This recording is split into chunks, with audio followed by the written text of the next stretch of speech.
What's up, Lemon Heads? Welcome to another episode of From the Yellow Chair. I am Crystal, and today I'm really excited. I love talking to other marketing people. When marketing people talk to marketing people, we just hit a vibe. It's just a vibe, and we love it. And so those of you that hate marketing but are forced to listen to this podcast so that you can be participating in the marketing for your company, I really think you're going to enjoy this episode because we're going to get a little outside the box thinking about overall marketing strategy. So I've got a CEO on the call today with me, or on the podcast today, that is over an ad execution company. So very a unique approach. We talked about how I'm on one side of the coin and he's on the other. And so guys, let's get ready. I hope you're watching on YouTube or you're listening at your favorite place where podcasts are. But buckle up, guys. Let's sip some lemonade.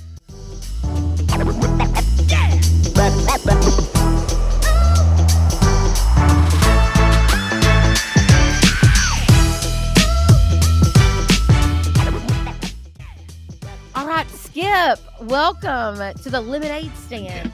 Thank you for having From me. the Yellow Chair. Absolutely. So, Skip Wilson, you're the CEO of Draft Media Partners, and you are going to tell us a little bit about yourself and why anyone should listen to what you have to say today.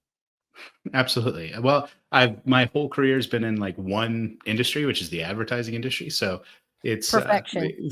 right. Yeah, exactly. I would have to be at least decent at it, right? Right. Think after 20 years or so, but Yeah. um, that I started off as a copywriter and then went on to from a freelancer into web design, and then from that was at Time Warner when we launched our user generated content platform, and then went over to Clear Channel Radio and we launched what became the iHeartRadio app, and was the vice president of digital media for iHeartMedia for about 12 years before founding Draft and going off onto my own. Awesome. Awesome. And I love it when people have been around in the tactic side.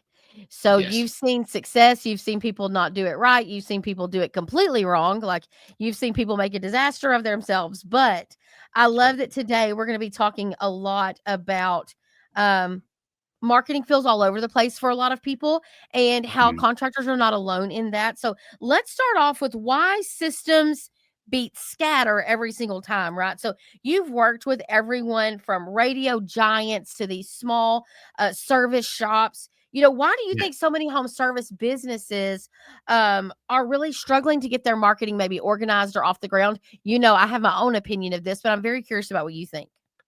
Well, so it's a very much a lead-based business, which is good. Most businesses, in some form or fashion, are lead-based.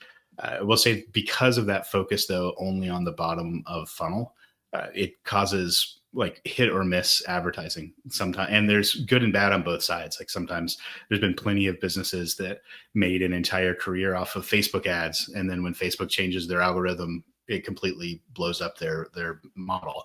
And then Absolutely. likewise, there's they'll get addicted to like Google ads, and then all of a sudden Google rolls out Google Guarantee, and just those little when you become platform dependent, it just opens you up to needless risk, right? And that's if you find a campaign that's working. If you find a campaign, but a lot of times they're just keep trying different stuff and hoping that something works, and so it's kind of dangerous on both sides. Absolutely. And I call it the hamster wheel. So we have Yep. contractors that they live so much at the bottom of funnel. So to settle this a little bit for people that are listening, like, what is this funnel? Every consumer is in this someplace in the funnel of leading down to actually making a decision. So for a lot of us, I like to focus on top of the funnel pretty extensively, meaning these are people that aren't even considering your business right now. They don't need your business, but they're just in the where you can make an impression phase, right? Like you're just trying to build awareness with them, all the way down to the bottom of that funnel, which is people ready to make a decision right now. They need your service right now. And so that top of the funnel, bottom of the funnel piece. But when you live on that hamster wheel where you're always chasing people that are ready to make a decision right now, there's only so many of those to go around. So much of your marketing strategy truly has to be built around both marathon and sprint strategies, so that you can have a collective approach to building your business. And when you don't, and you hyper focus on the hamster wheel or lead gen only, I believe that it really is it's emotionally taxing as well, to the contractor for sure. So Um, Absolutely. okay. So what do you think the most common signs a business is scattered in their marketing? Like, what are some identifiers to you that really pop out? One of the biggest like red flags is if there's whole like tactic changes uh, from like 6 7 times over the course of 3 years. If you are completely blowing up your marketing strategy, that is a sign that you're kind of hoping that you find something that works. and Yeah, yeah, yeah, for sure. and that just creates that constant start and stop of things, which is just wastes a lot of budget because people that are everyone wants to show up when someone's searching for new roof, right? Or if you're a roofing Sure, company, or sure. new Yeah, yeah. HVAC, then that's definitely important. But that's where everybody's chasing. So that's the most expensive type of lead. And you really do you want them googling your name, right, instead of just googling HVAC near me Oh, anyway. yeah, yeah. Story of my life there. Really, So, yeah, yeah. you want to be on both of those searches, right? Yeah, yeah. So that's why I'm like, this is marketing is a multifaceted approach, right? We've got to Right. build brand, we've got to build call to action to gain new customers, and we have to cultivate the existing customers that we have access to. But you said something here, and I might have misinterpreted this, but I have a client right now who they're on their third digital partner in 2 years. Now, listen, sometimes I want to be like, now, listen, I'm going to treat you like a breakup. It's not me, it is you. Right. 100%, right? And here's why. Contractors, y'all are frustrated, you feel misled, you feel misguided, you feel like you've wasted money. Here is the harsh reality about especially digital marketing, okay? It sucks. It's always changing, and you have to have it. So it is the all Right. three terrible things, okay?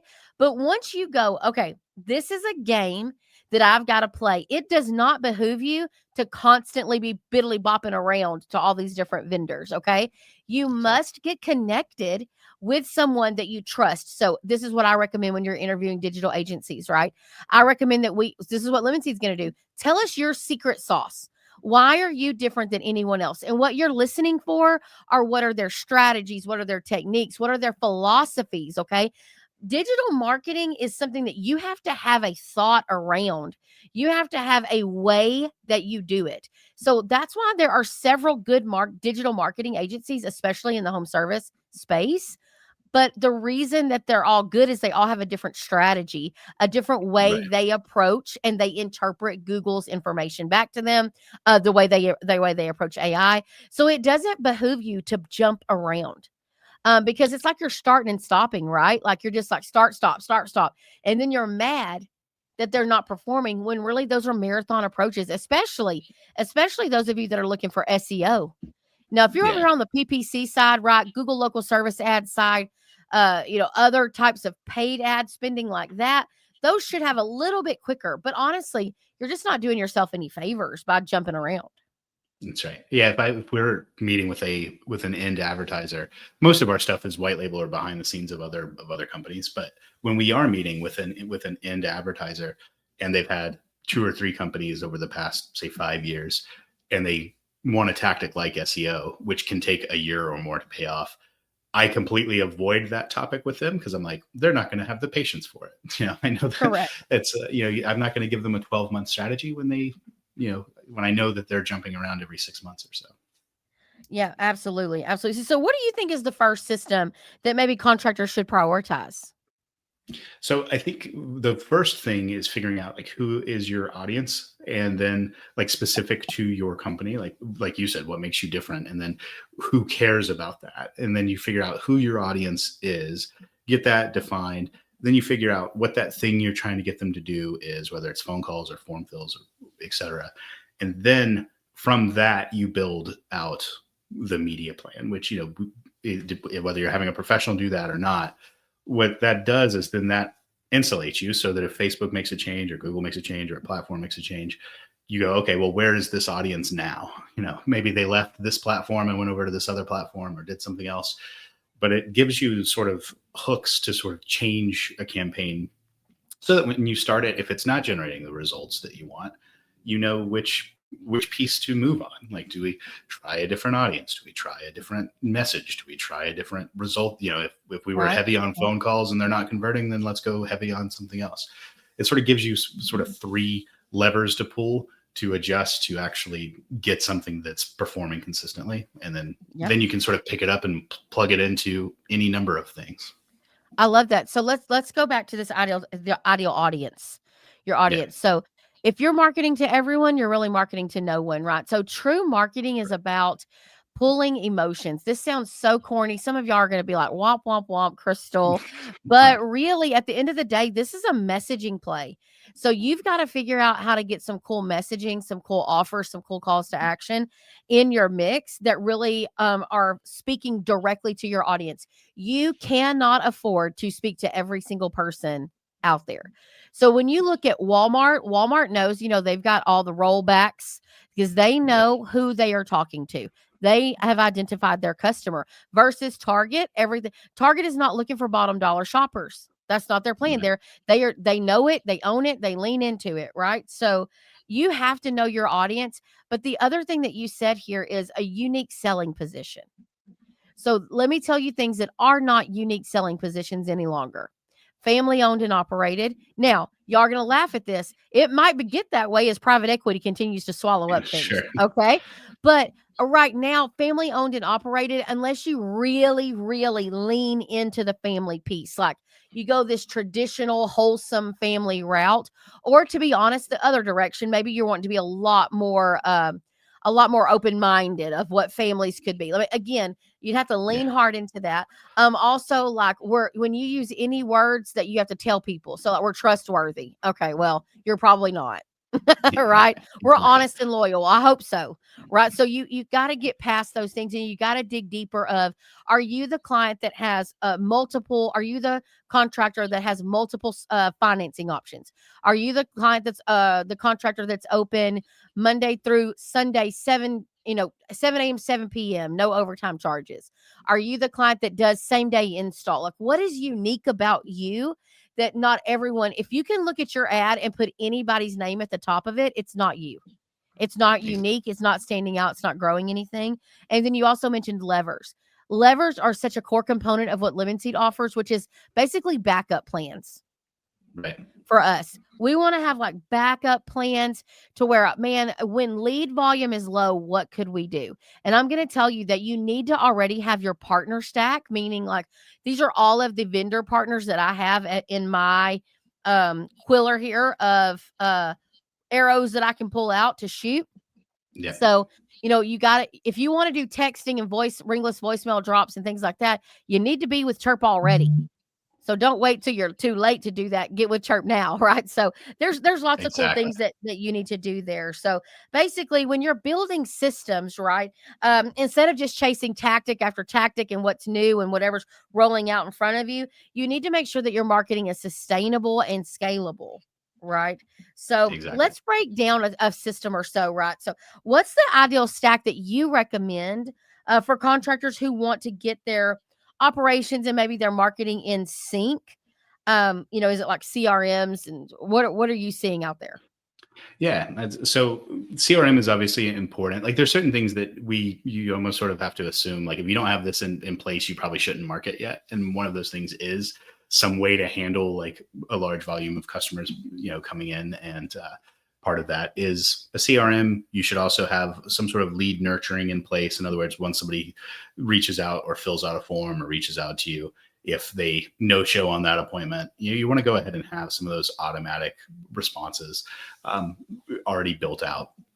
And then you want to have that in place really prior to, or in my opinion, prior to doing any sort of paid outreach, because, as always, even the majority of leads, you're going to close a third of them, even at good leads and even if you have great sellers. So you need something to help capture the value in those other 2/3, because, they'll close eventually, but it might not be for 6 months.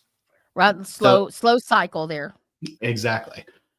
So once you've got that in place, the first place I would start is your basic searches, making sure that you are, that you are showing up in search. I would say that going all in on SEO now is going to be difficult for most people in the service business, because SEO this past year, really just since summer of last year, has taken such a hit. It's going to be very difficult because of AI searches and AI responses and things. So If you're already doing it, keep up the efforts. If you are new to the game, I probably would make sure that you are decent in the SEO space, but it's going to be hard to become great because you are likely competing with some major private equity firms that are dropping 10 grand or so into their site in SEO a month.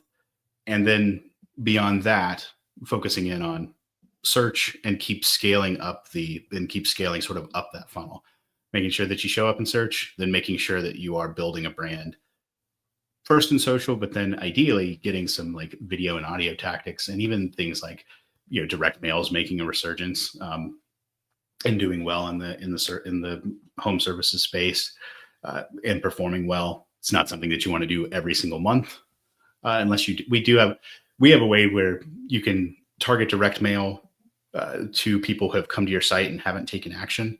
But so you could do something like that. But unless it's something like that, you don't want to have necessarily. It's something that you probably want to do quarterly instead of every single month, as far as mass direct mail drops. But it is worth starting to build a brand, because we live in a world now where you can target on a household level. So in other words, you can show up on video to that same house, so that because they did a HVAC search, 2 days ago, you can now show up in video to that household.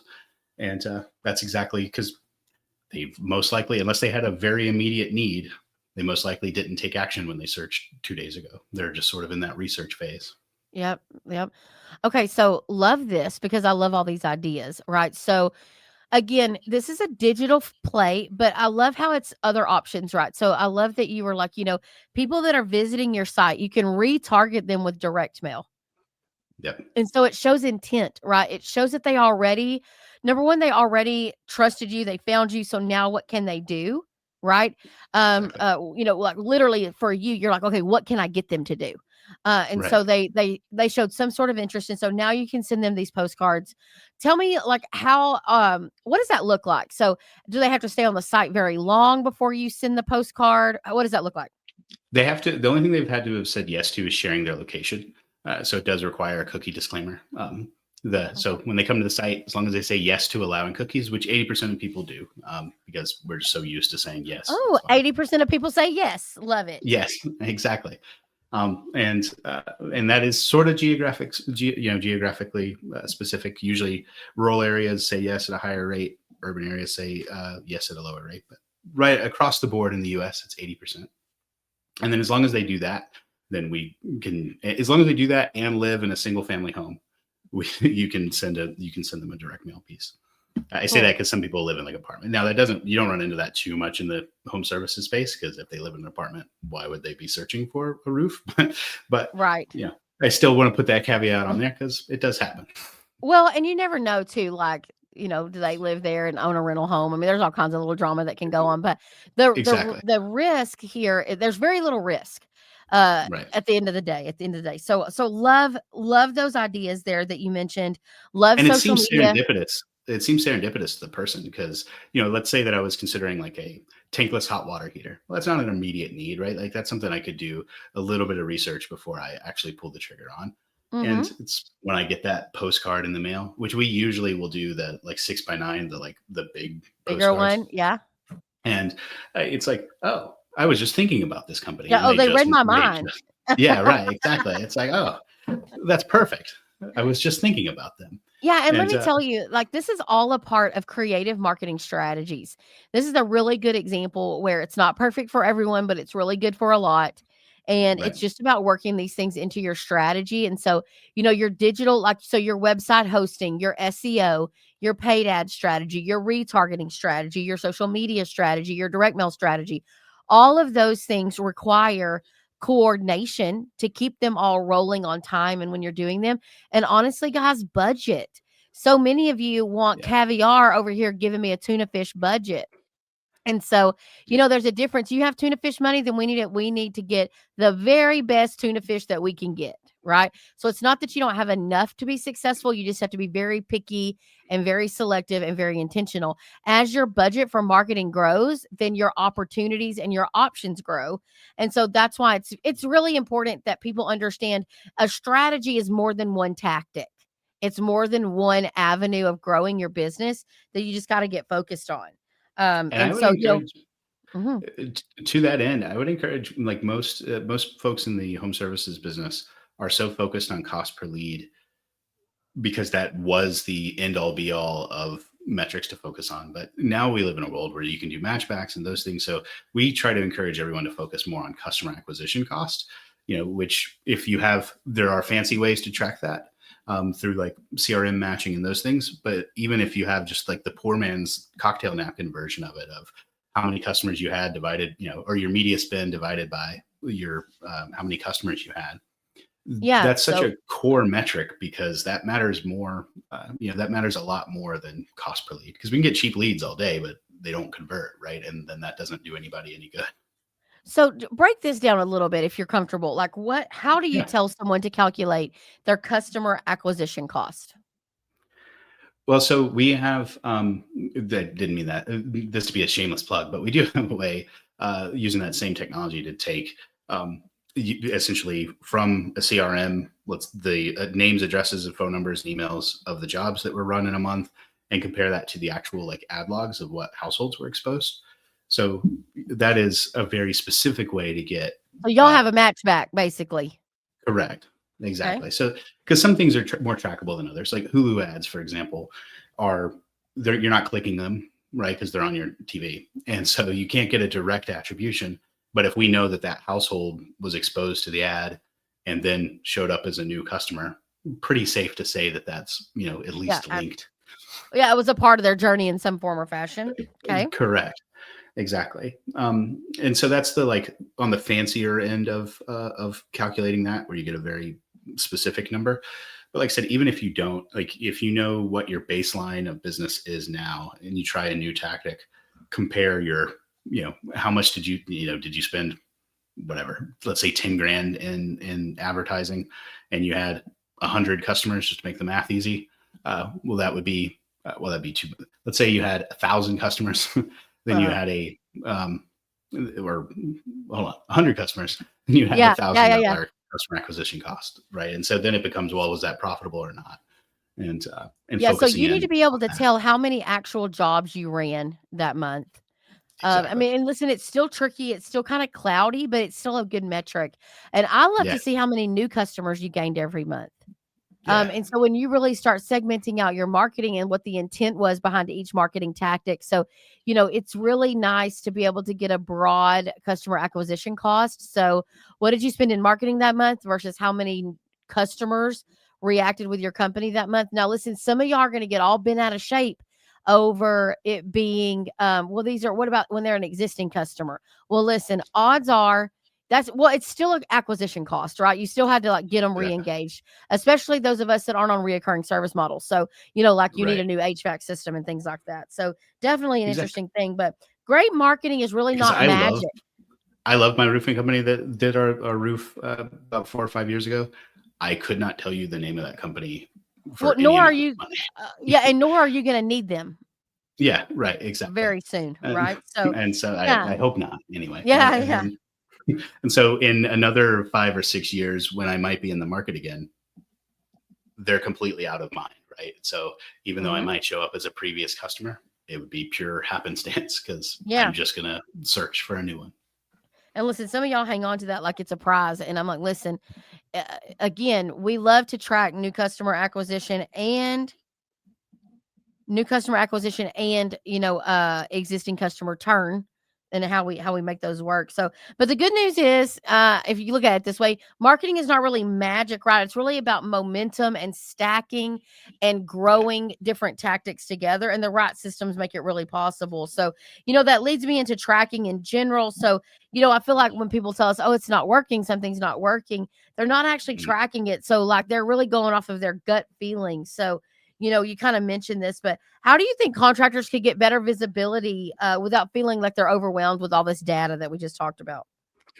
Well, I think the biggest thing is knowing what you're going to track up front. That's one of the biggest things that we always try to hone in on is this a cost per lead or is this a customer acquisition cost? We forecast out what makes sense for that market. So, let's say that you're a HVAC company in like Des Moines, well, then we should be able to figure out, we have sophisticated ways to do it. But even if you're just doing like the poor man's version of it, uh, look up like what the average spend is in your market and what the average conversion rates are, because we should be able to tell you up front, like, okay, you're probably looking at about a whatever it is, $25 lead cost per lead and about a $100 customer acquisition cost.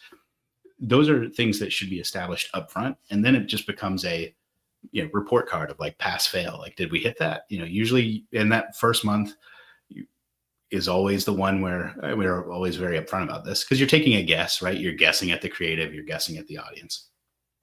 Yeah, first month is always the hardest, and then so it's like, all right, well, this is where we should be at, but 4 weeks in, we might miss that. You sent my brain. You probably saw me like look down for a minute, and I was like, my brain went crazy with this word, the guessing. Yes, but it is an educated guess. That is the dirty secret of marketing, right? Absolutely. It is so clunky and messy for you. For you to be guessing. And it really, what you just said, like stuck out to me. And I was looking down, I was thinking, it's so detrimental. Yeah. So detrimental to people. So you don't need, and you don't have to, right? There's all these different ways that you can track. All the things that you mentioned are powerful ways to know. Guys, why do you not want to be in the know, right? Why do you not want to know what's happening and how you can measure it? So, I think that one tool that I would recommend, like for analytics and simplifying leads. So if you don't have a CRM that has it built in, like CallRail is an easy tool to go by, tracking phone numbers, tie them all together, and be able to then look and see at least what phone numbers are getting traction to them. But what about you? Do you have another tool? We use Go High Level a lot, which kind of blends between CallRail and a CRM, especially if a company doesn't have like a great CRM. That kind of allows us to, because we can also then, the only reason I like that a little better than CallRail is because we can set up a phone tree so that if it's someone calling, we can have like 1 or 2 or 3 different voice options, which gives us the ability to sort of weed out bad leads better than CallRail. But that's the only reason I like Go High Level better. But because then we can say like, are you a new customer or existing customer, blah, blah, blah. And then we can have them choose from a list, which just gives us a very quick, okay, yes. Not only did you have 200 phone calls, you had 200 phone calls and 80 of them were new customers, or whatever. Yeah. So that new customer number is so powerful there for guys. I just don't think you understand how much power there is in numbers. And then, honestly, to think about this, Skip, like how awesome is it when you're actually able to get good feedback from your contractors and you're able to say, hey, Skip, this worked really well for me. I loved it. Thank you for, showing me this. And but then they can turn around and say, hey, I didn't get any. And you can say, well, let's pivot here. Being a good partner to your digital agency or to your other vendor partners is imperative to your overall success. I definitely think so. But you can't scale if you don't track. And even small wins that you learn will become repeatable things that you can put into place. And listen, you're going to hit strides where some things are working really well, and then you're going to back it all the way up and you're like, what happened? It's like I hit a brick wall. But being able to communicate that clearly. Well, Skip, before we end today's call, I love this little wild career ride that you went on, right? So I want to go back. I think your story's kind of too good. I think contractors love to hear this, but what was your first real marketing win that you can remember? Well, my very first marketing win was I was 16 and I was a copywriter, and I ended up getting someone had submitted my thing to the South Carolina Broadcasters Association and ended up winning the SCBA Star Award, which was like a big deal. Oh my gosh. But it was also sort of that was a big deal for 2 reasons. One, it was nice to actually win an award and all that stuff, especially at that young of an age. But the other piece of it was that client canceled off of that campaign, totally unrelated. And that, when I dug into it, I ended up realizing that campaign didn't perform. And so here I was accepting an award for a campaign that didn't produce results. And so that dichotomy just sort of stuck with me forever of like, okay, I'm not going to chase awards anymore. And instead of it had me sort of like hyper focused on like I don't know, that was like a pivotal moment in my career, because I was like, hey, that's cool, but also that campaign didn't produce, so we shouldn't be giving awards for that. Yeah, so this is interesting. Yes, yes, absolutely. Well, I love that. I think that's so fun, but you're right. Like, and I see this all the time. I'll look and I'm like, they have that contractor on a national stage that has had a failing a company for 3 years. So it's an Right? interesting Yeah, approach. And exactly. then Skip, how if people are interested in what you do and how you do it, how can they reach out to you? The best way would be email info at draftmediapartners.com, or Okay. info at draftadvertising.com. Both those go to the same place. And I would say that's the best way. Okay. And then what can you help them do? Like what problem can you solve for most of my contractors? The biggest thing that we started off as dynamic response advertising forecast technology, or draft technology, which was a media planning tool that we sold as a software as a service to agencies. That was our sort of first go to market product, before we had a number of people just be like, can you just do the ads as well? And so we ended up pivoting to that. But that is still, I would say, one of the most helpful tools, is helping contractors figure out what should a cost per lead and customer acquisition cost for them be in their market, given their Mhm. size, scope, and scale. And so that is something that we do at no charge now, Love. because we hope that they love it and that they buy the campaign from us. But even if you don't, we can at least tell you what the numbers should look like. Yeah, I love it. So all about customer acquisition cost. Like Correct. basically an audit. Perfect. Perfect. Exactly. Okay. Well, hey, Skip, thank you so much for like breaking down this chaos and just talking with me through all these cool things. As you could tell, my head was down taking all these notes. I even put a note in my phone here about reaching out to you to even possibly do a webinar soon, because I would love Yeah. to do a webinar just around cost of acquisition. Yeah. And that I literally was texting my assistant like this would be such a great webinar, because customer acquisition cost is so forgotten that Yeah. people don't know how to do it. So anyway, I'd love to talk more about that. So thank you so much. And guys, thank you for listening to another episode of From the Yellow Chair. Be watching for skipping our webinar going to come out in the next couple of months, evidently. Absolutely. But thank y'all so much for listening to another episode. If you've loved what you heard, we would love for you to go give us a review, but continue to share us with others. Thank you so much for all the likes and follows that have happened lately. We are well on our way to 50,000 downloads. So keep pushing that for us. And thank y'all so much. Everyone have a great day. And Skip, thank you again.